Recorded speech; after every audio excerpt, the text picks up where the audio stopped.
Você falou em uma das suas respostas anteriores de avaliação de plantel, que você já chegou, avaliou o plantel e já mais ou menos calculou. Quais posições você solicitou à diretoria reforços? Dentro da sua análise, você entende que precisam encorpar esse elenco? Zagueiro, lateral, meio? Quais posições foram elas? E muito obrigado. Não, mas é muito claro, né? Nós temos o Saravia, de lateral direito, o Mariano saiu, a gente tem que ter essa reposição que estamos aí prestes a anunciar. O ano passado, se vocês analisarem, uma das maiores dificuldades que o Galo teve durante o campeonato foi os lados do campo, a velocidade, o jogador do contra-ataque, do 1 contra 1, e a gente está tentando suprir essa deficiência que existiu, né? São 70 e poucos jogos no ano, então a gente tem que ter, num campeonato assim, uns 20 jogadores, 18 do mesmo nível, para você poder promover 4, 5 meninos e ter uma meia dúzia de coringa ainda para passar, porque vão vir mau momento, vai vir lesão, suspensão, sabe, o cansaço, porque todo jogo você tem que jogar no seu limite, né? Você está fazendo 10, 12 quilômetros por jogo, e não são 10, 12 quilômetros de corrida, é disputa de espaço, é no corpo a corpo, é no salto, então o desgaste ele existe em todos os sentidos, além do emocional também, que os problemas eles aparecem durante a competição, né? E a gente vai estar aí para resolvê-los, né? Quanto mais forte for teu grupo, maior é a chance de você ganhar. Boa tarde, Cuca. Boa tarde, Vitor. Tiago, do canal Tiago de Araújo. Cuca, nessa busca por treinadores, o Atlético teve várias opções e, dentre as pesquisas, entre os torcedores, o seu nome sempre foi o mais cotado pela própria torcida. Só que existe um receio na torcida do não cumprimento, de um estigma que ficou do Cuca, do não cumprimento, geralmente, dos contratos. Eu queria saber de você se a intenção é cumprir o contrato na totalidade e o que aconteceu das últimas vezes que realmente, principalmente em 21, né, estavam todos esperando a sua manutenção, que tínhamos um trabalho aí muito bem feito. Queria saber se daqui para frente vai ser diferente. Obrigado. Então, é boa essa pergunta aí. Eu queria mesmo que ela viesse. E eu escuto, eu vejo tudo também, né? Às vezes eu estou em casa vendo lá e a pessoa, às vezes até de forma quase que pessoal, né? Em cima do Cuca. Mas assim, eu vou explicar alguma coisa rápida para você. E eu vou pegar lá no começo dos anos 2000. Eu toquei o Botafogo 2006, 2007 e 2008. Aí as pessoas falaram, o Cuca saiu do Botafogo. Eu não saí do Botafogo. O Botafogo pediu para eu sair. E eu saí, porque me pediram para sair. Que acharam que iam ter problema, se me tirassem, eu saí para ajudá-los. Foi assim que eu saí do Botafogo. Eu tive, 2010, depois que eu vim do Cruzeiro, eu toquei aqui o Galo 11, 12 e 13. Ficaram bravos comigo, eu saí quando acabou meu contrato. Eu fui lá para a China, que era uma oportunidade financeira maravilhosa. Eu fiquei 14, 15 e um pedaço do 16 na China. Eu voltei da China, e quando você vai para a China e você larga tudo, como eu larguei, as tuas coisas você tem que pôr no eixo de novo, mas eu não voltei para pôr no eixo. Eu fui para um time que há 22 anos não ganhava um título. E cheguei e levei 1, 2, 3 porradas, levei um 4-0 do Água Santa e me vi louco e falei, esses guris que vocês estão vendo hoje aqui, que estão aqui sendo chacoteados, vão ser os campeões brasileiros. Comprei aquela briga e com os guris nós fomos campeões brasileiros. Cara, eu não dormia. Eu não dormia de pressão, de tudo que era lado, todo jogo. Porque você falou que ia ser campeão, se perdeu para a Ponte. Enfim, é um desgaste enorme. Quando acabou, cara, eu precisei descansar. Falei para o Alexandre, eu preciso descansar, eu vou sair. E eu fiquei 2, 3 meses em casa. Voltei em 17, fui até faltando mais 5 partidas, a gente viu que não ia conseguir ser campeão, saí, entrou meu auxiliar, o Alberto Valentim. Veio 18, 19, fui para o São Paulo, toquei o São Paulo até o final do Campeonato Brasileiro. Da mesma forma, por comum acordo com São Paulo, acabei saindo, entrou o Diniz. 20. Eu toquei o Santos até o final. Aquele trabalho maravilhoso, que eu acho que foi um dos melhores que eu fiz, com toda a dificuldade e com todo o prazer de ver aquele trabalho fluir do jeito que foi até a final da Libertadores. Perdemos a final, ainda recuperamos para classificar o time para a Libertadores do ano que vem. Acabou meu contrato, eu saí, vim para o Galo. Aí entra o Galo 21. Eu estou com a minha mãe no hospital, 70 dias de prona, entubada, e o Galo... Cuca, você tem que vir porque não dá mais para segurar. Rodrigo Caetano, eu falei, Rodrigo, eu não consigo. Fui no médico, doutor Constantini, lá em Curitiba, eu falei, doutor, o Atlético não me espera mais, o que eu faço? Ele falou, eu não sei o que você vai fazer, mas eu sei o que tua mãe faria. Ela não ia sair dessa porta enquanto você não saísse daqui. E mesmo assim eu vim. Cheguei no aeroporto, falei, eu não consigo ir, eu vim. Eu fiz promessa para Nossa Senhora, para que o Galo fosse campeão. Depois de 50 anos, eu morei aqui, como eu vou morar agora. Eu fiz promessa para minha mãe, mas muito forte, para que eu pusesse dentro do Mineirão a faixa de campeão nela, a medalha. E isso tudo se tornou realidade. Nós fomos campeões, a minha mãe estava ali, ela saiu, arrepia, tamanha fé que a gente teve. E eu, quando acabou 21, eu falei para o Rodrigo, Rodrigo, eu vou recuperar, ajudar a recuperar minha mãe. Eu vou ficar com ela agora, esse começo do ano.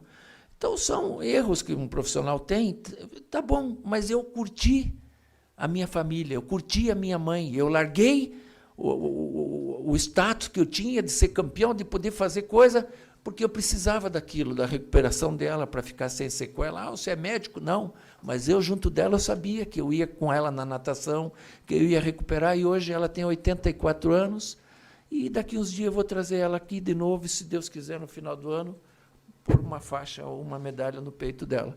Então, eu não quebro os contratos, eu não largo tudo e saio a la louca, assim, as coisas. São os nuances de cada um, né? Eu gosto, eu sou família, e muitas vezes eu abro mão do lado profissional para isso. Tem muita gente que vai falar que é errado, mas é o meu jeito. Bem, boa tarde, né? Bom dia, boa tarde. Prazer estar com todos vocês aqui mais uma vez, né, no Galo, lugar onde eu me sinto muito à vontade, né, onde eu já tenho um conhecimento muito grande da casa, né, o que poupa um tempo enorme da gente perder conhecendo os pormenores, né, que a gente conhece aqui na cidade do Galo. Eu gostaria de começar essa minha entrevista falando a respeito da minha apresentação lá no Atlético Paranaense, né? Eu sei que é um tema que certamente vai vir à tona, e com todo direito. É um tema muito sensível, delicado e muito importante, que é o tema lá do caso da Suíça. Eu, quando li aquela carta no Atlético, eu me prontifiquei, dentro de mim, a tentar ser uma pessoa melhor, a ser um homem melhor. E eu confesso para vocês que tenho aprendido muita coisa com muita gente, escutado minha família é quase toda feminina, né? As meninas, as filhas, neta, agora tem o Ravi. E tenho entendido muita coisa que eu não entendia como ser humano, sabe? Eu, quando demorei tanto tempo para falar daquele tema, e hoje eu abro falando dele, é porque hoje eu consigo falar, eu consigo ver os meus defeitos, né? Eu consigo entender que eu tentava falar do Cuca, explicar o Cuca, e não era isso que a sociedade queria. A sociedade queria saber do tema, da causa, do que eu, como homem, podia fazer pela causa, pelo tema. E eu tenho trabalhado incessantemente, desde aquele dia, em busca de ser uma pessoa melhor, de ser uma pessoa que entenda mais o tema, não só pelas minhas filhas, pela minha neta, pela minha mãe, pela minha irmã, mas pelas mulheres, pelo respeito que as mulheres têm e merecem, pela igualdade que a gente busca, e eu estou aliado a isso. Hoje de manhã eu estive falando com o pessoal do futebol aqui, foi muito bacana. Tenho participado de palestras, né, onde a gente conseguiu reunir meninos e meninas do Atlético, do Curitiba, do Paraná Clube, pôr todos numa sala grande e discutir o tema de peito aberto, um menino questionando a menina do porquê, do que incomodava, e eu acho que esse tema é muito importante e faz muito bem para todos nós. Eu busco um mundo mais justo para mim, e para minhas filhas, para minhas netas, e em contrapartida para todas as mulheres, e a gente vive muito num mundo machista, sabe? O futebol ainda é um mundo machista. Hoje, se a gente olhar aqui, o auditório aqui, ele tem 70%, 80% de masculino, né? Mas já foi pior. Já um tempo atrás foi muito pior. Hoje, eu olhando o treino das meninas ali, eu levei o Arana junto para ver, porque tinha uma menina que queria conhecer ele, eu vi o quanto que evoluiu o futebol feminino, coisa que eu não conseguia ver antes. Eu vi o quanto as meninas, elas têm que lutar mais do que a gente, o homem, para poder vencer. A começar pelo horário, elas começam um treino às 7h30 da manhã, tem que acordar às 6h30, às 5 horas da manhã, estar às 6h30 no campo, para tomar um café e depois vir para o treino. E essas coisas eu prometi e tenho feito, dentro do possível, com ações.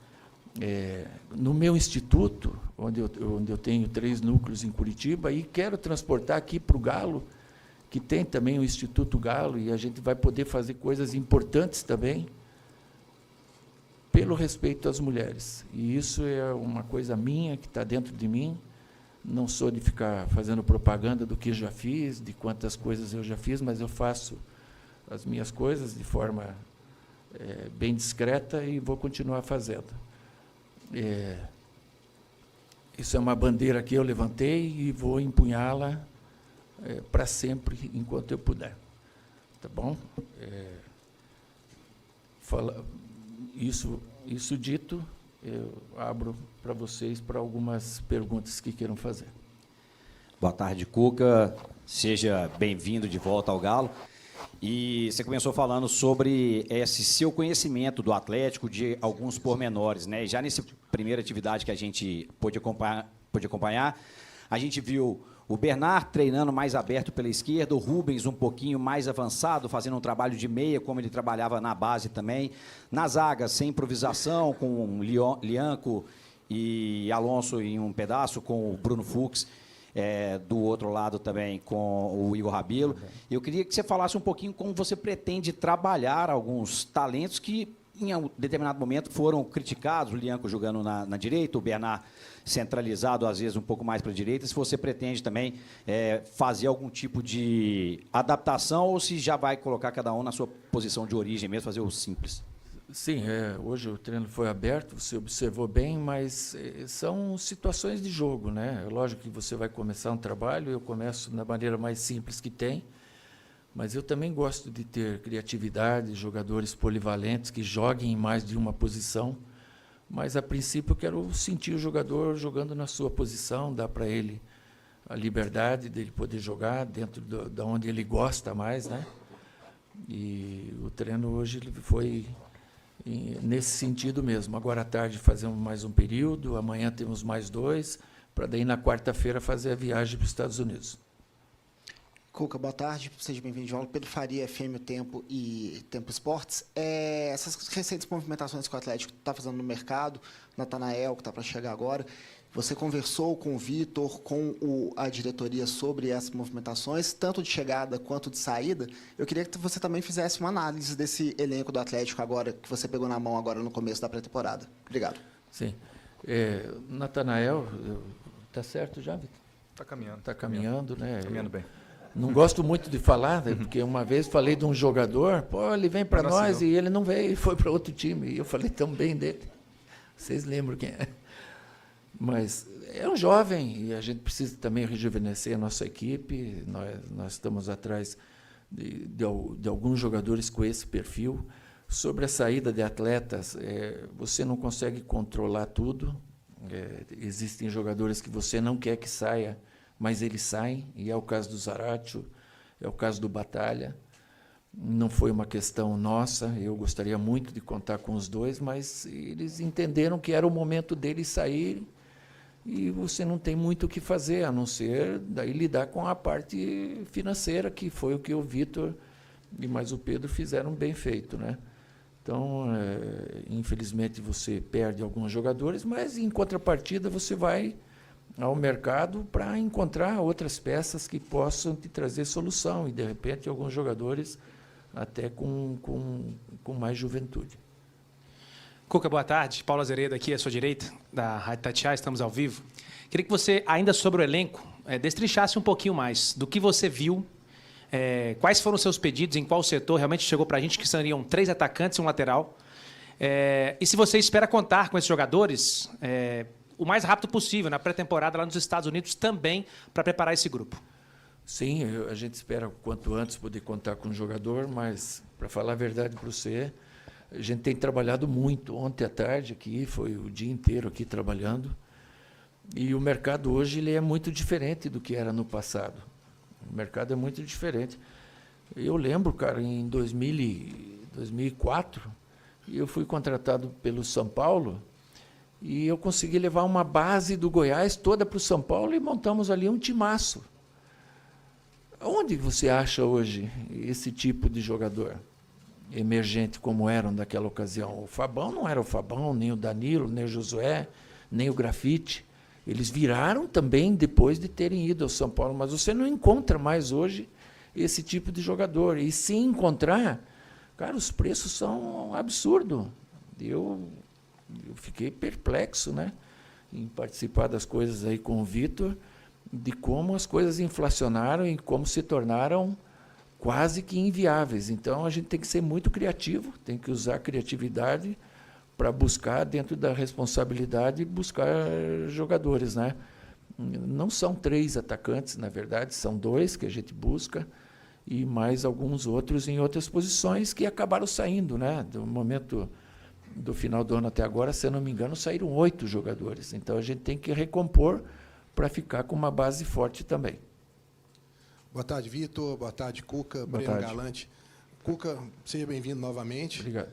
Cuca, eu queria que você falasse um pouco como é que está o seu planejamento em relação ao Campeonato Mineiro, porque fica o time sub-20 jogando aqui durante 3 partidas, seu time profissional retorna na 4ª, você já pretende colocar o time profissional para poder jogar esse restante, ou eles vão acabar uma pré-temporada, porque você vai ter muito pouco tempo agora para fazer essa pré-temporada e já vai para os Estados Unidos. Sim, é uma intertemporada diferente. Eu confesso para você que nunca passei por uma temporada assim, né? Que você começa aqui, agora a gente sai para os Estados Unidos, passar um período lá, joga 2 partidas e depois volta um dia e meio antes de um clássico. São todas coisas para a gente pensar bem e ir sentindo o jogador, o desgaste dele, se ele já está numa condição razoavelmente boa para jogar. Sábado que vem a gente tem um jogo, a gente não está numa condição ideal para se jogar e ainda vamos ter uma viagem de um dia praticamente, que é na quarta-feira. Mas os jogadores hoje mudaram muito o perfil também. Antigamente o jogador, nas férias, ele parado. Ele voltava com um percentual de 15, 16, 3, 4 quilos acima. Hoje o cara não volta mais. Alguns voltam até mais magros do que foram. Isso facilita bastante. Boa tarde, Cuca. Vitor Giovanna Oliveira, da Rádio Transamérica. Cuca, muito é falado sobre rejuvenescimento, mas principalmente um olhar a longo prazo de deixar o clube sustentável. Queria que você falasse um pouco sobre o seu olhar em relação aos jogadores das categorias de base, como, por exemplo, eles estão jogando a Copinha, ontem conseguiram uma classificação, também o início do Campeonato Mineiro, como que vai ser importante para você visualizar, e os jogadores que já estão até mesmo integrados, né, como o Rômulo, Paulo Vitor, o Alisson, que está na seleção sub-20. Sim, você falou 3 jogadores aí, o Rômulo, o Paulo Vitor e o Alisson, que já estão integrados, né? O Rômulo já tem, desde a outra passagem minha aqui, que ele havia subido, o Paulo Vitor agora. O Alisson já não é mais uma promessa, já passa a ser uma realidade, né? Infelizmente, para nós aqui ele está na seleção, mas felizmente para o clube ele está na seleção. Esse começo de campeonato ele é uma oportunidade para os meninos. Eles jogaram ontem com o Vila Nova uma partida amistosa, que nós, da comissão técnica, estivemos presentes. e vimos os meninos vencerem por 2-0, né? Então eles vão pegando corpo, vão pegando cancha, vão se aperfeiçoando, porque é outro jogo, né? E a gente espera que eles, nessas 3 primeiras partidas, possam desenvolver bem, mostrar o potencial deles com naturalidade, com calma, e, dentro do possível, a gente ir utilizando aqueles que mais sobressaírem. Cuca, boa tarde, Vitória Leite da ESPN. Cuca, queria entender um pouco sobre seu último ano, né, que você acabou tendo interrompeu, né, o último trabalho no Atlético Paranaense, ficou bastante tempo fora, mesmo a gente sempre ouvindo a possibilidade de o Cuca voltar para o futebol brasileiro, né, de propostas. O que te fez realmente ficar fora? E queria entender, neste retorno agora, chegar no Atlético num contexto bastante diferente, apesar de ser uma casa conhecida, porque vem de um ano em que o torcedor está sentido, né, com esses 2 títulos aí que bateram muito perto. Então, queria saber como é também voltar nesse contexto.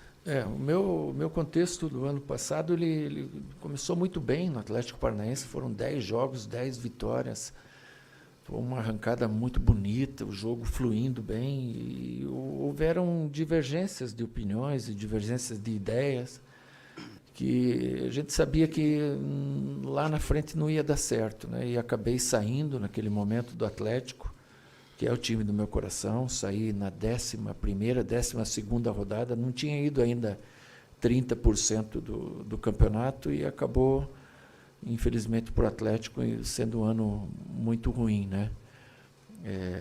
Eu tive algumas propostas de alguns clubes, mas eu fiquei mais em casa, eu procurei assistir todos os jogos possíveis, procurei me inteirar em diversos temas, e esse tema que eu acabei de falar para mim foi muito importante esse ano, sabe? Poder conviver também um pouco mais com a família, coisa que muito tempo eu não pude. Para mim foi ótimo, que me regenerou, me energizou, e hoje eu venho com muita vontade de fazer um grande trabalho. Eu sei que aqui no Atlético agora a dificuldade vai ser maior, porque se trata de uma remontagem, né? Eu não me lembro qual foi o amigo ali que perguntou se com aquele dinheiro ia dar para fazer ou não ia dar para fazer. Eu acho que nós vamos precisar um pouquinho a mais, gastar um pouquinho mais, que não vai dar, porque nós vamos montar um time forte, competitivo, e, se Deus quiser, nós vamos ter êxito e vamos ganhar título. Ô, Cuca, 4ª apresentação, e a 4ª vez que eu vou te fazer mais ou menos a mesma pergunta. Você tem um perfil muito ofensivo, né? Os seus times são times muito ofensivos, historicamente. Se pegar o Atlético lá de 2013, aquele de 2021, principalmente, a ideia é trabalhar mais ou menos naquele molde, 2 pontas abertos, o meia, um homem de referência dentro da área, aquela bagunça organizada que você gostava de falar, é por aí? Não, essa era 2013, né? O Ronaldo tinha que fazer aquela bagunça. Que saudade, hein? Mas não, tem jogos e jogos, né? A gente não é de ter um sistema só, 2 pontas abertas, um centroavante. Vamos utilizar esse sistema, mas vamos entender outros também, que hoje o futebol moderno ele te exige, né? Se você segurar um volante um pouquinho mais na saída de jogo, você armou uma linha de 3, com 2 volantes e 5 atacantes, que seria o 3-2-5. Se você segurar um lateral um pouquinho mais e puser uma muletinha na ponta, ou na direita ou na esquerda, que é aquele cara que vai fazer o 4º homem, você também está mudando o sistema, às vezes sem precisar ter 3 zagueiros. O dia que o adversário tiver uma dupla de atacantes, você se precaver de uma forma ou de outra, e com o tempo para você treinar, você consegue fazer todos esses movimentos, né? Hoje, no treinamento ali em cima, nós já movimentamos o time de uma forma diferente, para quando a gente precisar de um sistema diferente, a gente poder utilizar e não ser surpresa para ninguém. Cuca, Thiago Maia, do Podfute. Embasado nessas ideias de jogo, né, o Atlético terminou a temporada passada usando muito um jogo posicional. Seu estilo de jogo é mais direto e mais funcional, e se fala muito nesses atacantes pontas para ter amplitude, lado do campo. Tem algum nome específico para esse lado de campo que seria o desejo do Cuca e que já foi passado para a diretoria? Tem, já foi passado para a diretoria. Não, você não perguntou o nome, você perguntou se tem o nome. Tem. Não posso falar. Tem muito. Pô, tá louco, encarece tudo. Eu louco. Valeu, boa pergunta. Não inflaciona a operação, não? Cuca, Pedro Bueno, do Jornal Estado de Minas. Queria te perguntar sobre o Hulk. Você trabalhou com ele e ele teve números excelentes com você, mais de 70% de aproveitamento. Só que na última temporada ele teve alguns problemas físicos e está 2 anos mais velho da sua última passagem. Como que você vê a utilização dele? E principalmente depois dele perder o grande companheiro dele, o Paulinho, foi vendido. Então como que você vê o Hulk para essa temporada de 2025? Bom, eu fiquei surpreendido com ele porque ele está muito forte. Voltou das férias aí com percentual abaixo do 10. Isso, para a idade dele, é difícil. Um cara que se cuida muito, extremamente profissional. E não é à toa que está aí com 38, 39 e correndo igual uma criança, igual um guri. E isso aí é bonito de ver, né? Você, quando vê um jogador assim, a gente se motiva em cima disso, sabe? E motiva os outros também. Eu me lembro, na minha primeira passagem aqui, em 21, na segunda, que eu tive uns probleminha com ele para a gente mudar a posição. Que eu queria que ele jogasse mais perto do gol, né? E aí foi o problema daqui e de lá, mas foi o único problema que eu tive com ele. O resto, ele é um cara maravilhoso de trabalhar, uma figura exemplar para todos os outros, né? Ele aprendeu nesse espaço a jogar de centroavante sem ficar de costa. Ele vindo de lado, ele fez inúmeros gols, quantas assistências, e quando precisa também, você consegue ter um companheiro de ataque com ele, e se você quiser abri-lo para um lado do campo, ele também faz. Além de tudo, ele é um jogador polivalente. Então, eu fico muito feliz em poder contar com um jogador desse naipe igual ele. Cuca, Vitor, Laura Rezende, do GE. Globo. Minha pergunta é para o Cuca. Cuca, em 2022, quando você retorna ao Atlético, você fala que atendeu um chamado do Atlético. E nesse ano, o Atlético ficou quase um mês sem técnico. Eu queria que você falasse quando que foi a procura do Atlético e esses bastidores desse retorno para sua 4ª passagem. Se as conversas foram rápidas, como que foram essas negociações? Eu tive sempre disponível, né? Eu tive alguns outros convites de alguns clubes brasileiros também, de fora também mas eu estava sempre disponível, né? Quando veio o convite do Atlético, e foi há pouco tempo, me convidou, acho que num dia, em 2 dias, nós já tínhamos acertado tudo, já comecei a analisar o plantel, a entender, né, das saídas também, das prováveis chegadas, desde aquele momento trabalhando. Mas foi uma coisa muito rápida, né? Que o meu desejo de retornar aqui era muito grande e de fazer um trabalho bom também, né? Então, como eu falei antes, a gente já ganha um tempo enorme por não precisar conhecer a casa e também por conhecer já quase que totalmente o elenco. Que, a partir do momento que chegou o convite na sua mesa, qual que foi o pensamento seu, enquanto treinador, gestor dessa equipe em campo, para elevar o moral dessa equipe e, ao mesmo tempo, retomar essa chama com o torcedor também, refazer esse elo com o torcedor? Qual que é o pensamento para essa temporada de 2025? Sim, o ano passado, você falou bem, podia ser o maior ano da história do Galo. E ficou a 2 partidas disso. Né? E você vê como são as coisas, né? A maneira com que aconteceu.